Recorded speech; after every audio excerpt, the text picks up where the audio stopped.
Hello everyone. Today we're going to learn how to use styrofoam and yarn to create a backstitch design. Since it is fall, we're going to be working with some simple fall designs like pumpkins or leaves or apples. I'm going to choose an apple for my design today. So to begin with, you'll need to sketch out your simple design. So we want kind of just a line drawing, something that doesn't have a lot of details. And then we're going to transfer it onto our styrofoam plate. And we're just going to do this with our pencil.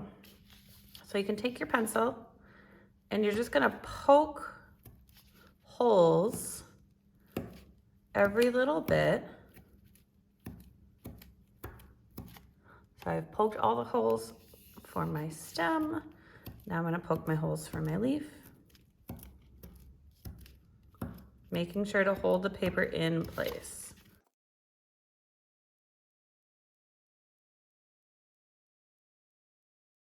When you finish, you can take the paper off and you'll be able to see very light impressions on where you've poked your design. Now to poke them all the way through, you can take your needle. I'm using a blunt yarn needle here. And you want to try to spread your fingers out so that way you're not going to poke yourself. The needles are not sharp, so even if you do, you will be okay. Poke those holes so that they go all the way through to the back side.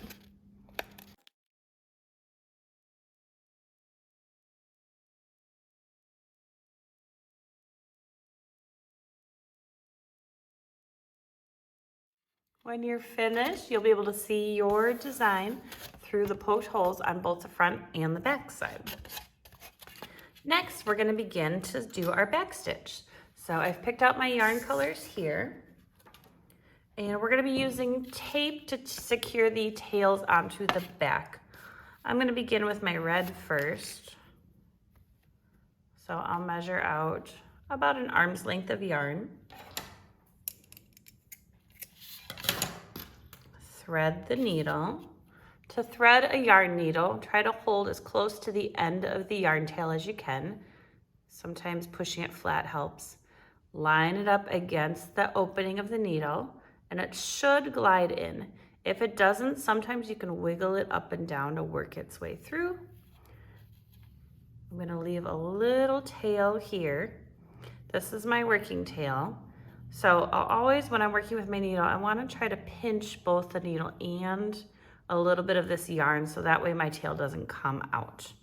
If it does, you'll just have to rethread it. When we're sewing, we always want to start on the back. So I'm going to go over to the back. I have a stem and a leaf that I want in green yarn. So I'm going to go through one of the holes that's on the apple part. Pull through until the tail on the back is short. And then tape to secure.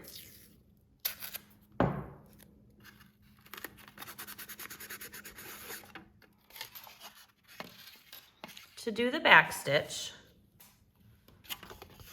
the first stitch is always going to be different because the first stitch is going forward. So I'm going to go to the next hole, pull through until I get that little dash. And now I'm going to come up through the third hole. So you can flip it over if you want to. Come up through the third hole. And now, instead of going forwards, remember, this is the back stitch. So after that first stitch, you're always going to be going backwards. So now I'm going to go back down the second hole. And you can see it makes a line with no gaps. Continue this pattern going to the next hole up. Pull through, go back down the previous hole. Do this until you've completed your shape.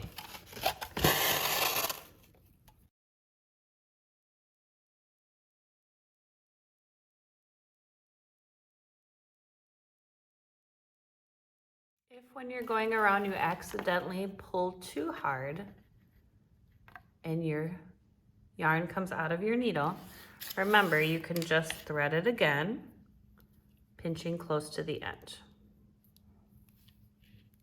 And try to pinch towards the back, and that will prevent that from slipping out too much.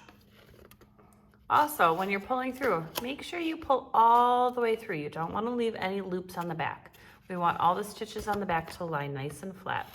So pull until everything is taut.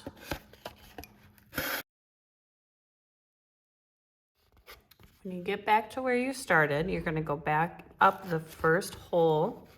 So that was this one that's got my tail.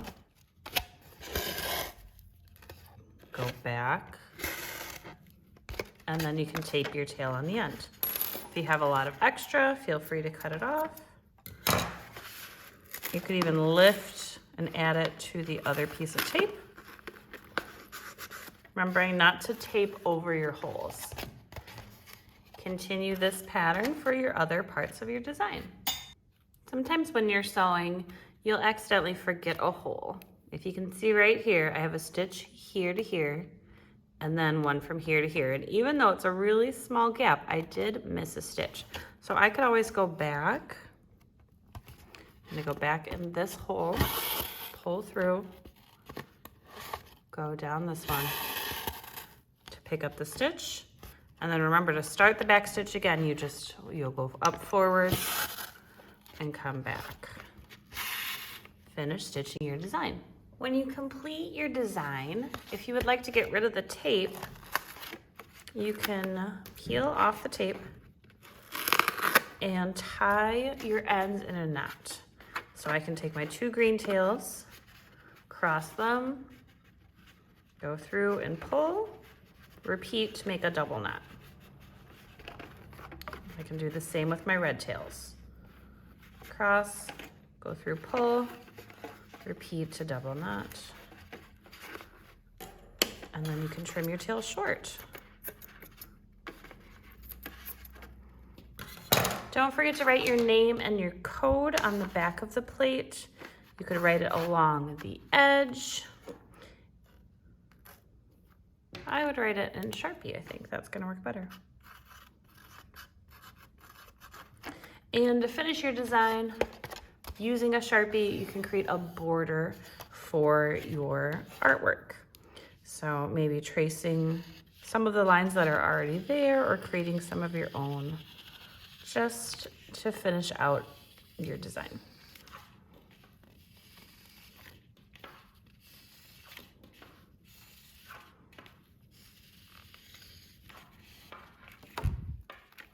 I hope you enjoyed creating your stitched fall design.